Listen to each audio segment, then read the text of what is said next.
একটি ক্লাবের আমন্ত্রণে যাওয়ার পথে বাড়তি পাওনা দিগন্ত জোড়া সরষা ক্ষেত।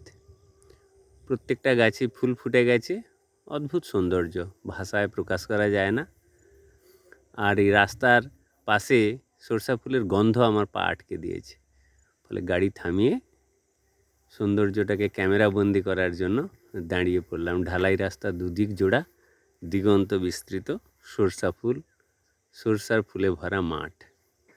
গন্ধটা আপনাদের সঙ্গে শেয়ার করতে পারছি না, কিন্তু ফুলের রূপ দেখে বুঝতে পারছেন। যারা গন্ধের সঙ্গে পরিচিত তারা তো সহজেই ধরতে পারবেন। গ্রামের পাশেই যে এত সুন্দর, বাড়ির পাশে এত সৌন্দর্য রয়েছে, আমরা অনেক সময় ভাবি না বা দেখার সুযোগও তৈরি হয় না।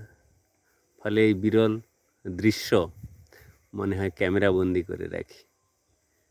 এই রাস্তা ধরেই বোধহয় বলতে ইচ্ছা করে, এই পথ যদি না শেষ হয় তবে কেমন হতো। হ্যাঁ, আপনাদের সঙ্গে আমিও বলতে রাজি, খুব ভালো হতো। এরকম রাস্তাতেই ঘন্টার পর ঘন্টা হাঁটলেও কোনো ক্লান্তি বা অবসাদ থাকে না। ফুলের গন্ধ আর সৌন্দর্য আমাদের সমস্ত ক্লান্তি দূর করে সতেজ করে দেয়।